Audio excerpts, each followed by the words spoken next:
Guys, totoo nga, pwede na nating gawing reels ang atin pong mga photos. Ayan po, punta po kayo sa inyong mga notification kung may dumating na po sa inyong. Ganito po, share your post into a new way. I-click po ninyo yan guys at gagawin po natin yung reels. Ayan, ito po yung kasunod po natin sound. Kasi pili po tayo dito guys ng music. Na ating po ilalagay sa ating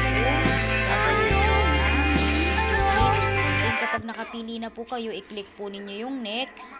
Ito po yung pipiliin natin. Ayan. Mas maganda po guys itong simpleng buhay na lang po siguro yung ating pipiliin. And then, kapag napili na po natin, lagyan na lang po natin ng caption. Depende po sa inyo po kung lagyan ng caption. And then, kapag nalagyan na po, i-next na ulit natin. And then, lagyan ulit natin dito ng caption kung ano po yung gusto ninyo o lagyan natin ng mga hashtag yung atin pong gagawing video clips. Ito po ay para dun sa mga nahihirapan po guys na gumawa ng content. Ito na po yung paraan para kayo po ay magkameron ng content. Gawin po ninyong reels yung inyo pong mga photos o yung inyo pong mga picture. Ayan guys, sundan nyo lang po. Gawa lang tayo guys ng mga hashtag, yung mga hashtag po na sikat po ngayon.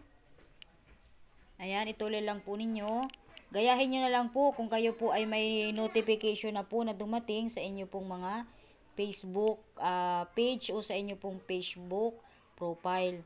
At kapag natapos na po ninyo, lagay po ninyo yung inyo pong mga hashtag, i-share na po ninyo sa inyo pong mga friends sa Facebook. At meron po tayong example na ipapakita na ipi-play po natin na para po siya ay maging video clips. Kung nahihirapan po kayong gumawa ng content, ito na po guys yung chance ninyo para makagawa po kayo ng content araw-araw.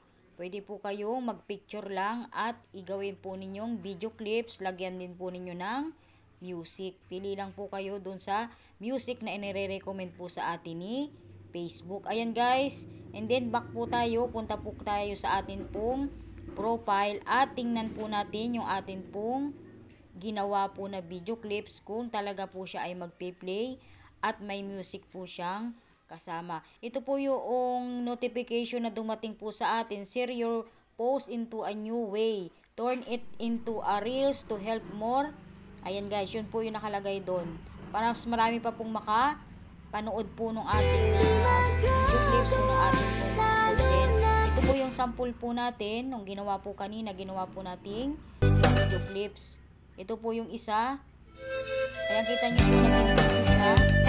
Dapat po mas marami po, mas marami po, mas maganda. Yung sa akin pong example, dalawa lang po yung ating ginawa. Kaya medyo maiksi po yung ating ginawa. Mas maganda po, marami pong picture kayong ipopost. Ayan guys, sana po ay may natutunan po tayo sa ating ginawang video tutorial. Follow, like, and share po. Thank you.